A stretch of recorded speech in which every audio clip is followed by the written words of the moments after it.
नमस्कार दोस्तों, स्वागत है आप सभी का। और मैं हूं आपके साथ सुनील। तो जैसे कि अपना चैप्टर चल रहा था न्यूट्रिशन यानी पोषण वाला, आज उसके कुछ और क्वेश्चन हम करने वाले हैं।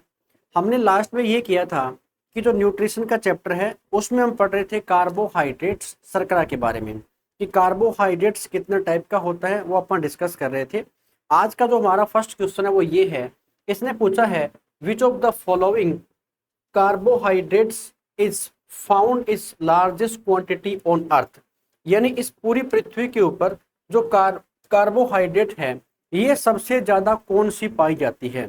या फिर ऐसे पूछ लेगा मोस्ट एबेंडेंट कार्बोहाइड्रेट इन अर्थ, पृथ्वी पर सबसे ज्यादा कौन सी कार्बोहाइड्रेट होती है। देखिए अपन ने दो टाइप की कर ली थी, एक मोनोसेकेराइड और एक थी ओलिगोसेकेराइड।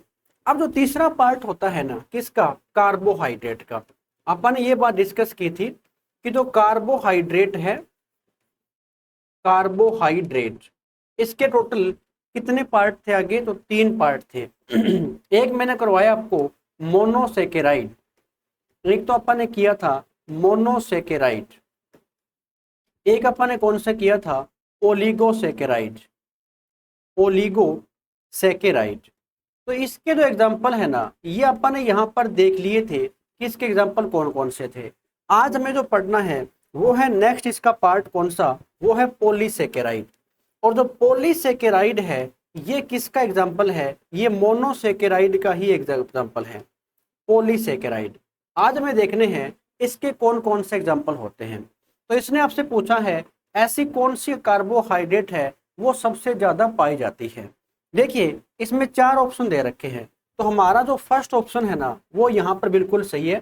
सेलुलोज जो है ना वो इसका आंसर रहने वाला है। तो आइए आप इन ऑप्शन को डिस्कस करते हैं।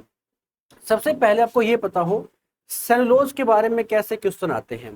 क्वेश्चन आएगा कि जो प्लांट की सेल वॉल होती है, प्लांट सेल वॉल, पादपों के अंदर जो कोशिका भित्ति होती है वो किस चीज की बनती है, सेलुलोज की ही बनी होती है। ऐसे ही अपन ने किया होगा कि जो एल्गी होते हैं सेल वाले चैप्टर के अंदर, एल्गी यानी जो शैवाल होते हैं इनमें भी क्या होती है, इनके अंदर भी कोशिका भित्ति होती है। तो इनकी भी सेल वॉल किस चीज से बनती है, इनकी भी सेल वॉल कार्बोहाइड्रेट के कौन से पार्ट से, सेलुलोज से ही बनती है। और सेलुलोज ही क्या होता है, ये hardest part in plant cell होता है, यानी पादप कोशिका का सबसे कठोर भाग कौन सा होता है, वो सेलुलोज ही होता है। ठीक है, ऐसा क्यों, क्योंकि ये क्या होता है, ये एक डेड पार्ट होता है। तो याद रखना ये कार्बोहाइड्रेट का पॉलीसेकेराइड का एग्जांपल है जिसका नाम क्या है, सेलुलोज।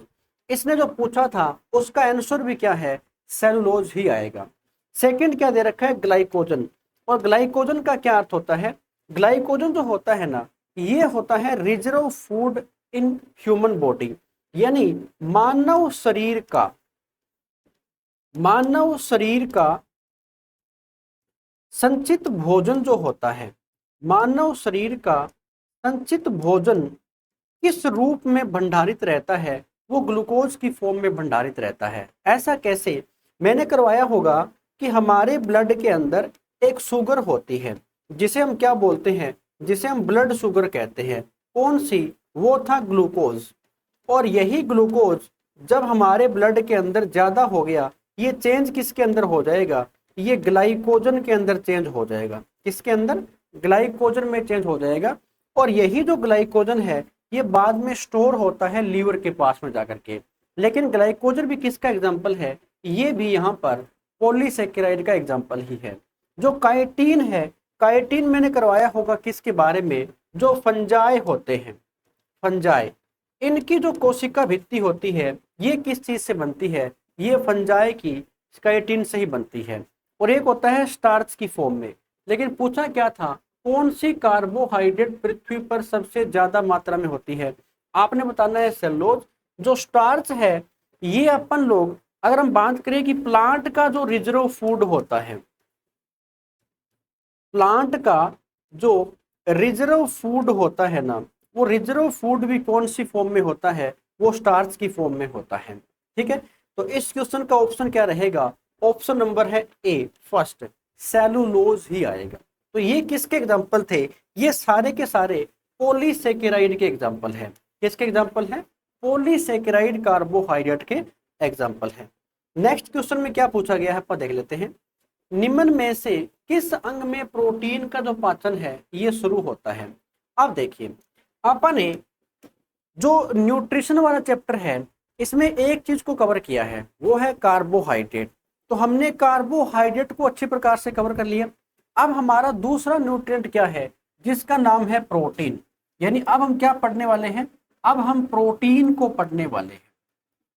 प्रोटीन, देखिए जैसे अपन ने देखा कि कार्बोहाइड्रेट्स जो है ये किससे बना होता है, वैसे ही प्रोटीन किससे बनता है? तो कार्बन, हाइड्रोजन, ऑक्सीजन और साथ में क्या होती है? नाइट्रोजन भी होती है। कार्बन, हाइड्रोजन, ऑक्सीजन और नाइट्रोजन भी होती है किसके अंदर? प्रोटीन।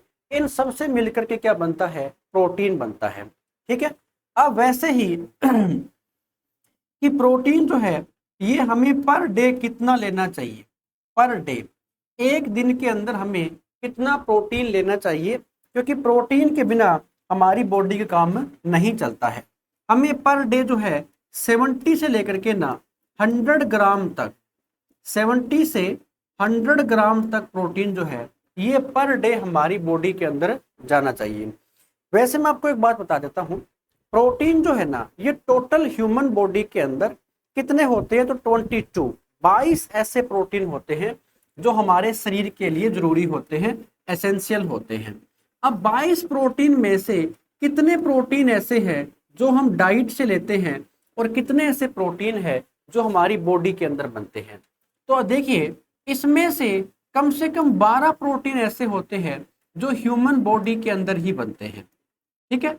और कम से कम 10 प्रोटीन ऐसे होते हैं जो हमें डाइट से लेने पड़ते हैं, खाने के माध्यम से हमारी बॉडी के अंदर जाएंगे।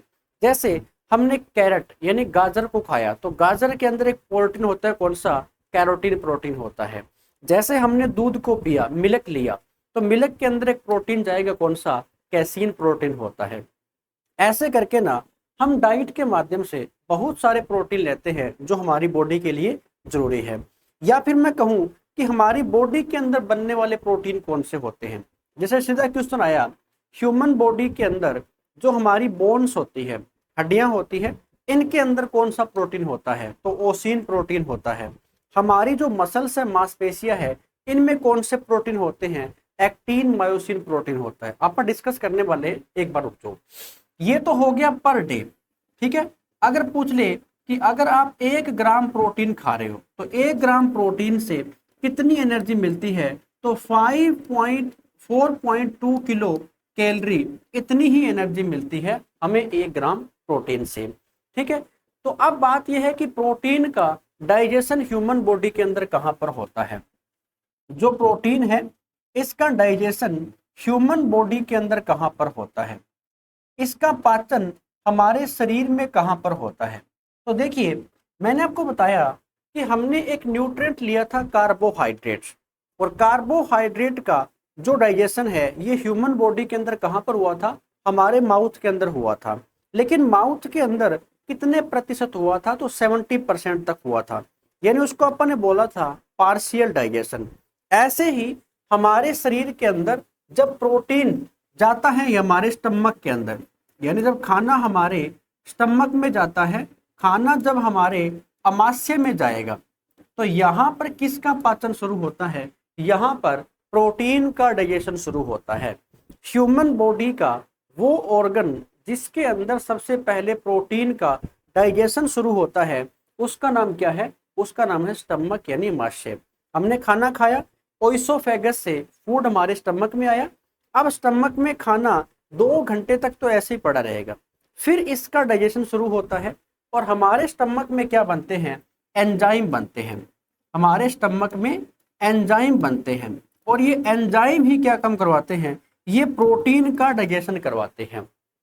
अब बात ये है हमारे स्टमक में ऐसे कौन से एंजाइम होते हैं? तो शायद आपने पढ़ रखा होगा, 2 एंजाइम बनते हैं। एक का नाम तो है पेप्सिन, ठीक है, और दूसरे का नाम होता है रेनिन। पेप्सिन और रेनिन, ये 2 एंजाइम ऐसे होते हैं जो हमारे स्टमक यानी पेट के अंदर बनते हैं।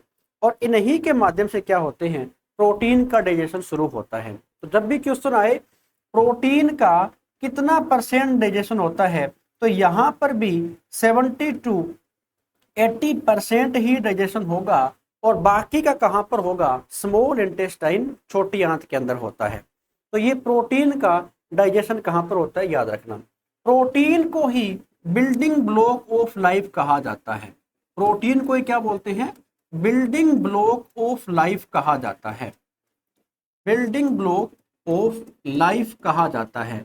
ऐसा क्यों बोलते हैं, क्योंकि ह्यूमन बॉडी की बात करोगे ना, मानव शरीर की, ह्यूमन बॉडी, मानव शरीर की अगर हम बात करेंगे ना, तो हमारी बॉडी का मैं अगर ये कहूँ कि 20% तक जो हिस्सा है ये अकेले कौन बनाते हैं, ये प्रोटीन के द्वारा ही बना होता है।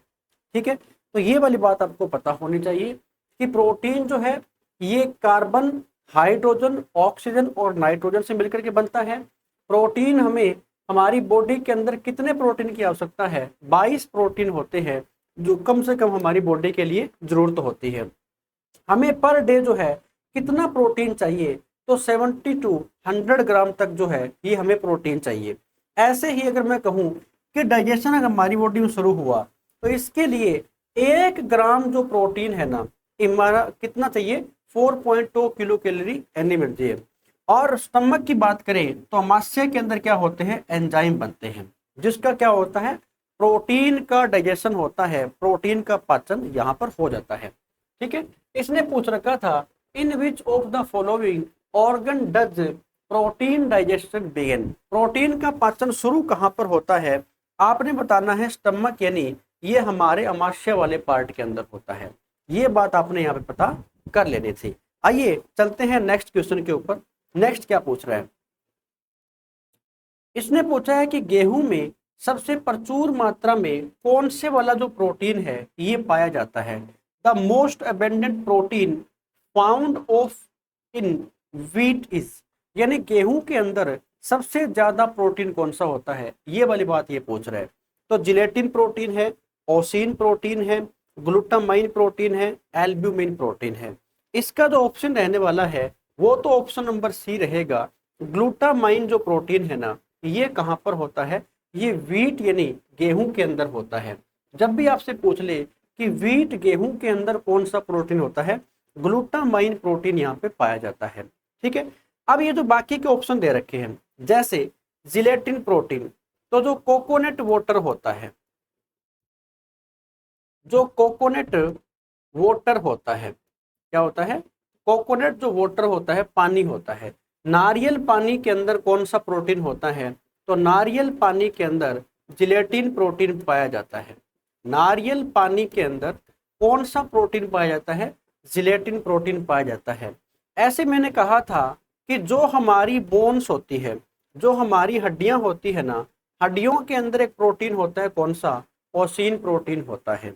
ठीक है, एल्ब्यूमिन जो प्रोटीन है, जो एग होते हैं, जो अंडे होते हैं ना, इनके अंदर एक प्रोटीन पाया जाता है, कौन सा, उस प्रोटीन का नाम होता है एल्ब्यूमिन प्रोटीन। ठीक है, नेक्स्ट आपसे क्या पूछेगा, मानव शरीर के बारे में, कि बताइए जो हमारी मसल्स है, जो हमारी मांसपेशियां है, इनमें कौन सा प्रोटीन होता है, तो इनमें एक्टिन मायोसिन प्रोटीन होता है। कौन सा होता है, एक्टिन मायोसिन प्रोटीन होता है। एक्टिन मायोसिन जो प्रोटीन है ये कहाँ पर, ये हमारी मसल्स, मांसपेशियों के अंदर होता है। ठीक है, ऐसे अगर आपसे पूछ ले कि हमारी बॉडी के अंदर या हमारे जो हेयर्स होते हैं उनमें कौन सा प्रोटीन होता है, तो हमारे बालों के अंदर भी एक प्रोटीन होता है, कौन सा, तो किरेटिन प्रोटीन होता है।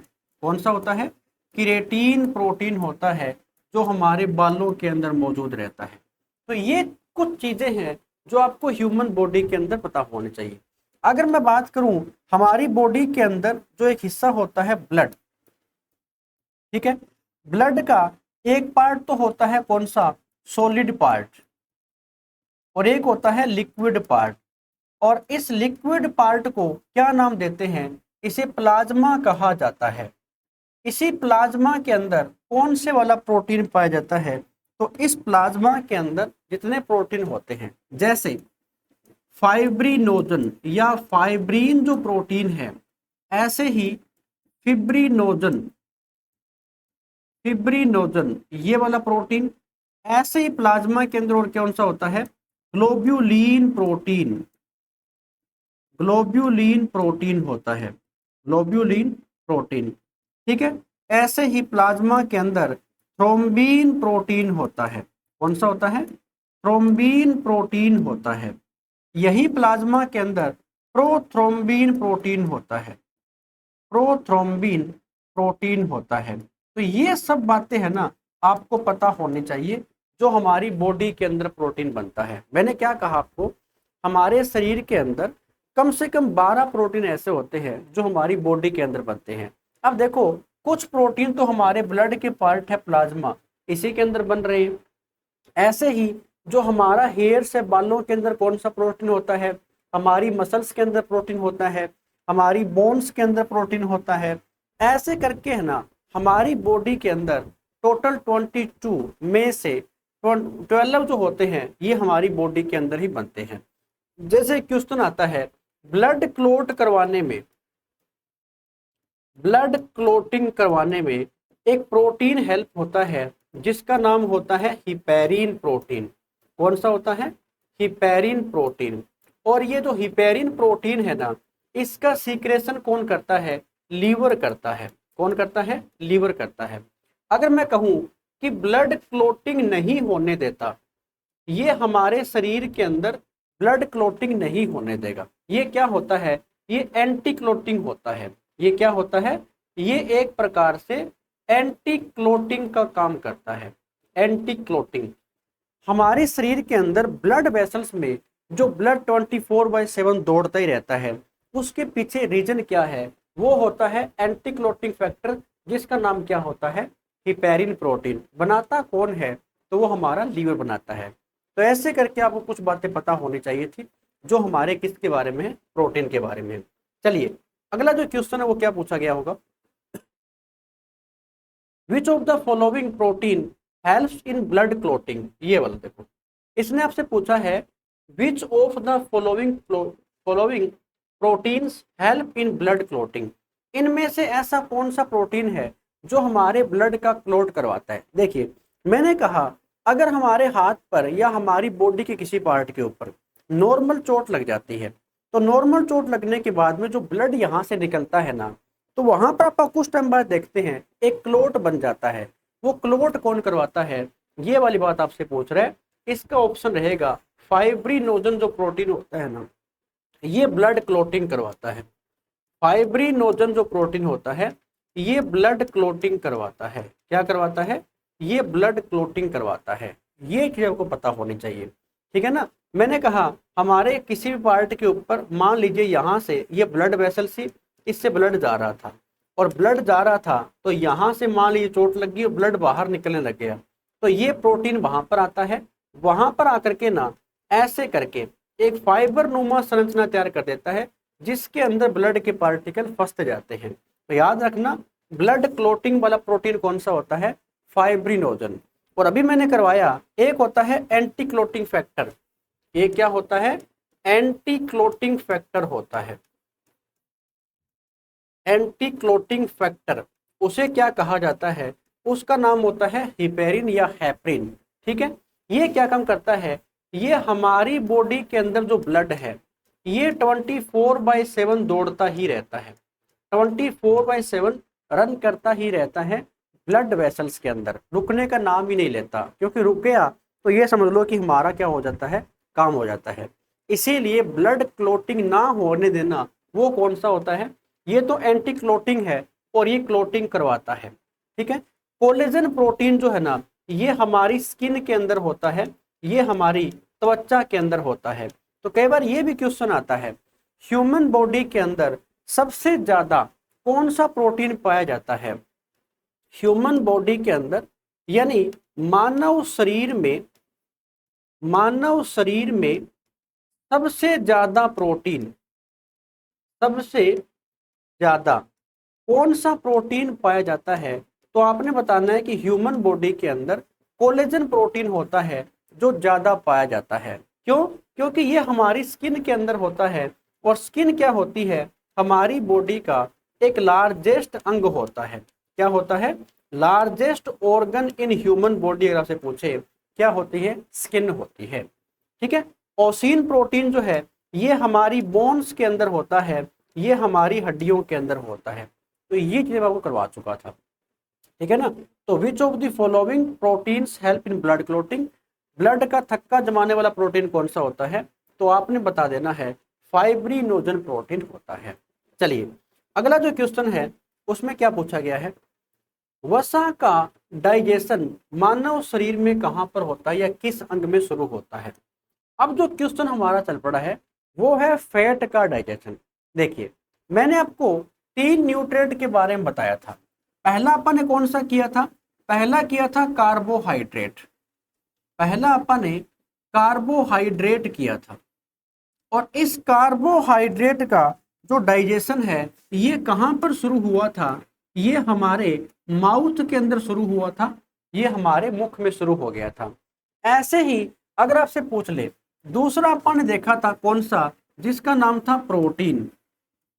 प्रोटीन और प्रोटीन का जो डाइजेशन है ये हमारे शरीर में कहां पर? तो ये हमारे स्टमक में यानी अमाशय के अंदर शुरू हुआ था। लेकिन अब जो ये बात कर रहा है ना ये डायरेक्ट किसकी बात कर रहा है? ये फैट यानी वसा का जो पाचन है ये कहां पर होगा, ये वाली बात आपसे पूछ रहे हैं। चलिए अब अपन डिस्कस करने वाले हैं फैट को यानी वसा को।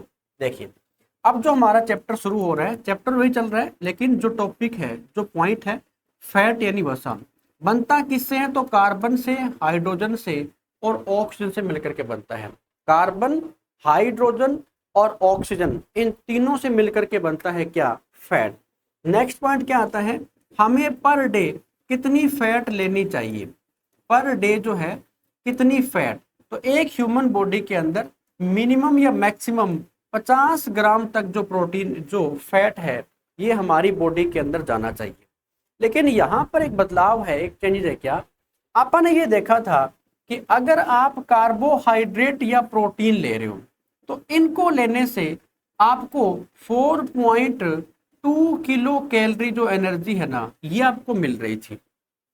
लेकिन यहाँ पर देखिए अगर मैंने कहा कि आप 1 ग्राम अगर फैट ले रहे हो तो 1 ग्राम फैट से 9.3 किलो कैलोरी जो एनर्जी है ना ये आपको मिलती है। अब इतना हिसाब लगा लो आप, अगर हमें इतनी एनर्जी मिल रही है किससे? ये फैट से मिल रही है। 1 ग्राम फैट खाओगे तो इतनी एनर्जी मिलेगी। तो अगर हम 50 ग्राम फैट खाएंगे तो कितनी एनर्जी हमारी बॉडी के अंदर हो जाएगी? तो फिर तो आपने कहा, सोचा होगा कि अगर ज्यादा ऊर्जा तो फिर हमें ये दे रहा है। लेकिन क्वेश्चन ऐसे आया कि मानव शरीर में सबसे ज्यादा एनर्जी कौन देता है? अगर वो ऐसे पूछ रहा है फिर तो हमारा ऑप्शन रहेगा कार्बोहाइड्रेट। ठीक है। लेकिन वो पूछे ग्राम के मामले में फिर हमारा ऑप्शन रहेगा फैट यानी वसा। क्यों? क्योंकि 1 ग्राम वसा खाने से 9.3 किलो कैलोरी एनर्जी हमारी बॉडी के अंदर जा रही है। लेकिन दिक्कत पता है क्या है? फैट का जो डाइजेशन है, फैट का जो डाइजेशन है ये हमारे शरीर में कहां पर होता है? तो ये स्मॉल इंटेस्टाइन, छोटी आंत में शुरू होता है। स्मॉल इंटेस्टाइन छोटी आंत में शुरू होता है। अब आप देख लो, हमने खाना खाया, खाना हमारे माउथ के अंदर था, माउथ से फिर ओइसोफेगस के अंदर आया, ओइसोफेगस से खाना फिर हमारे स्टमक में आया, स्टमक से खाना फिर गया हमारे स्मॉल इंटेस्टाइन के फर्स्ट पार्ट में। तो इतनी प्रोसेस होने के बाद टाइम पता है कम से कम लगेगा 3 या 4 घंटे लगते हैं। तो हमने खाना खाया, 4 घंटे के बाद फैट का होगा डाइजेशन, तब तक तो हमारी बॉडी और वीक हो जाएगी। इसलिए इंस्टेंट एनर्जी चाहिए हमारी बॉडी को, हमें तत्काल ऊर्जा चाहिए। तो फिर हमें लेना होगा कौन सा? ग्लूकोज, जिसका नाम क्या होता है? कार्बोहाइड्रेट। और कार्बोहाइड्रेट का डाइजेशन हमारे माउथ के अंदर ही शुरू हो जाता है। इसीलिए तो जो इंस्टेंट एनर्जी है ना वो हमें कौन देता है? वो कार्बोहाइड्रेट देता है। तो डाइजेशन कहां पर शुरू हुआ? स्मॉल इंटेस्टाइन के अंदर। अब कैसे होता है?